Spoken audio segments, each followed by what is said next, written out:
ನಮಸ್ತೆ ಮೇಡಮ್. ನಾನು ಚೆನ್ನಾಗಿದ್ದರೆ ಮನೆಯವರ ಆರೋಗ್ಯ ಚೆನ್ನಾಗಿರುತ್ತದೆ. ನನ್ನ ಸಮಸ್ಯೆ ದೊಡ್ಡದು. ಕಾರಣ ಆರೋಗ್ಯ. ಜೊತೆಗೆ ಗಂಡ ಮತ್ತು 2 ದೊಡ್ಡ ಗಂಡು ಮಕ್ಕಳು. ಎಲ್ಲರೂ ಎಲ್ಲ ರೀತಿಯಲ್ಲೂ ಒಳ್ಳೆಯವರೇ. ಆದರೆ ಪ್ರತಿ ತಿಂಡಿ ಊಟವು ಬಿಸಿ ಬಿಸಿ ಆಗತಾನೆ ಮಾಡಿ ಬಿಡಿಸಬೇಕು. ನನಗೆ ಕೆಲಸದಲ್ಲಿ ಸಹಾಯ ಮಾಡಲು ಯಾರೂ ಇಲ್ಲ ಎಂಬ ಕೊರಗು. ಜೊತೆಗೆ ನನ್ನ ಭಾರವಾದ ಶರೀರ, ಸಂದು ನೋವು, ಬಿಗಿತ, ಮನೆಗೆ ಬಂದು ಹೋಗುವ ನೆಂಟರು, ಸ್ನೇಹಿತರು ಎಲ್ಲವನ್ನು ತಡೆದು ನನಗೆ ಸ್ಟ್ರೆಸ್ ಆಗುತ್ತಿತ್ತು.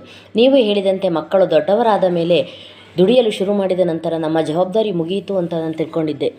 ಆದರೆ ಅದು ನೀವು ತಿಳಿಸಿದಂತೆ ಯಾವಾಗಲೂ ಮುಗಿಯದ ಜವಾಬ್ದಾರಿ ನಮ್ಮ ಹೆಗಲ ಮೇಲೆಯೇ ಕುಳಿತಿರುತ್ತದೆ.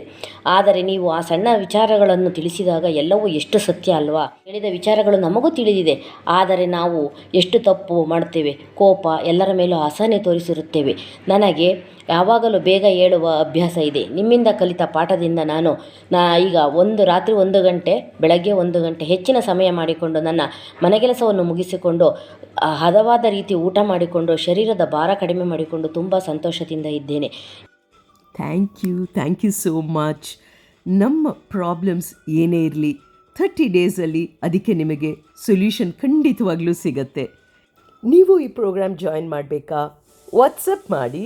Thank you.